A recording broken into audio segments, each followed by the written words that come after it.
Hello জনগণ, কি অবস্থা সবার? আশা করি তোমরা সবাই অনেক ভালো আছো। তো আজকে আমি দেখাবো যে বিকাশ থেকে লোন নেয় কিভাবে।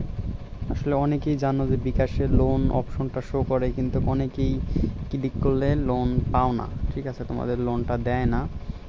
তো আজকে আমি দেখাবো যে কিভাবে তোমরা বিকাশ থেকে লোন নিতে পারো। সর্বনিম্ন 500 টাকা থেকে সর্বোচ্চ 20,000 টাকা পর্যন্ত লোন নেওয়া যায়। তো লোনটা দেয় কিভাবে?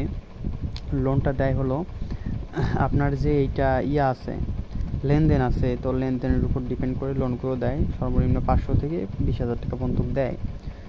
তো আমি আজকে দেখাবো যে লোনটা কিভাবে নেবেন। তো প্রথমে বিকাশের হোম স্ক্রিনে চলে আসবেন। বিকাশটা লগ ইন করে অবশ্যই অ্যাপস লাগবে, বিকাশ অ্যাপসটা মাস্ট বি লাগবে এটা, ঠিক আছে? তো তারপরে এখানে প্রথমে আসলে কিন্তু লোনটা দেখা যাবে না, ঠিক আছে? এই যে আরও দেখুন, ঠিক আছে, আরও দেখুনে ক্লিক করলে দেখেন এই নিচে এই লোন নামে একটা অপশন আছে, ঠিক আছে? তো এখানে লোনের উপর পেস্ট করে দেবেন সিম্পলি। পেস্ট করে দেওয়ার পরে এখানে দেখছেন যে আপনার বর্তমান লোন লিমিট 1500 টাকা, ঠিক আছে? তার মানে কি, আমার এখান থেকে 1500 টাকা লোন দিচ্ছে। আমি চাইলে লোনের উপরে ক্লিক করে আমি লোনটা নিতে পারি। এখানে কিন্তু আমি সর্বনিম্ন আমার 1500 টাকা মনে করেন যে দরকার নেই, যে আমি 1500 টাকা আমার লাগবে না, তো আমি 500 টাকা নিতে চাই, তাহলে কিন্তু তারা 500 টাকা আমার লোন দিবে।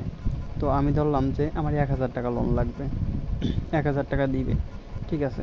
তো আমি চাইলে 1500 নিতে পারবো, কিন্তু আমি যখন 200 টাকা নিব তখনও তারা দিচ্ছে না, ঠিক আছে? দিবে না। তো এই লোনটা কিন্তু আপনার 3 মাসের ভিতরে আপনার শোধ দেওয়া লাগবে, ঠিক আছে? তাদেরকে 3 মাসের ভিতরে লোনটা দেওয়া লাগবে। আমি সিম্পলি আপনাদের একটু, আমি লোনটা নিব না, ঠিক আছে? আমি লোনটা নিব না, জাস্ট দেখাই। এইটা দেখেন যে আপনাদের লোনটা 1500 টাকা লোন দিবে। আপনার ব্যাংকের একটা ফি আছে, সেই ফি হিসেবে আপনার কাটবে 8 টাকা প্লাস, ঠিক আছে? আর হলো আপনার মোট ইন্টারেস্ট কাটবে হলো 27 টাকা, ঠিক আছে? তার মানে আপনি যে এই 1500 টাকা লোন নিচ্ছেন, এই লোনটার উপর 9% হারে আপনার ওরা একটা মুনাফা নিবে, ঠিক আছে? তো সেইটা মানে 3 মাসে আপনার 27 টাকা বেশি দেওয়া লাগবে। যদি এগিয়ে জানি ক্লিক করার পরে এখানে অনেক শর্ত আছে, তো শর্তগুলো আপনারা একটু পড়ে নেবেন। এই যেমন এখানে আপনার বিকাশের যে পিনটা আছে, ঠিক আছে, পিনটা দিয়ে দেওয়ার সাথে কিন্তু আপনার বিকাশে অটোমেটিকলি সিটি ব্যাংক থেকে লোনটা দিয়ে দিই। অবশ্যই এই লোনটা হলো আপনি যখন নেবেন তখন অবশ্যই যে ডেটটা আছে, এই যে দেখেন যেখানে 19 তারিখ ডেট আছে, আপনারা যখন নেবেন ঠিক আছে সেরকম একটা ওরা ডেট দিবে যে তারিখে নেবেন। তো সেই তারিখের 2-3 দিন আগে বিকাশে পর্যাপ্ত পরিমাণ ব্যালেন্স রেখে দেবেন। যে 500 টাকা মনে করেন যা এখন আছে, এখানে 9 টাকা আছে, 510 টাকা ব্যালেন্সে রেখে দেবেন। ওরা অটোমেটিকলি বিকাশ থেকে নিয়ে যাবে, ঠিক আছে? তো ওরা অবশ্যই আপনারে যখন লোনটা নেবেন আপনারা, তখন ওই 2 থেকে 3 দিন আগে ওরা আপনারে জানাই দেবে যে এই দিনকে লোন আছে, ঠিক আছে? তো আশা করি সবাই বুঝতে পারছেন লোনের বিষয়টা।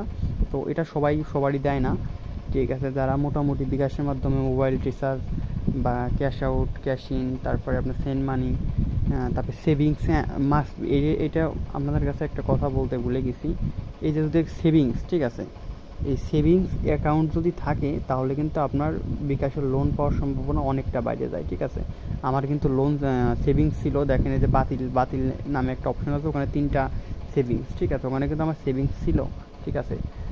তো আমি কিন্তু বাতিল করে দিছি। এখানে কিন্তু আপনি সর্বনিম্ন 250 টাকা থেকে সাপ্তাহিক সেভিংস করতে পারবেন।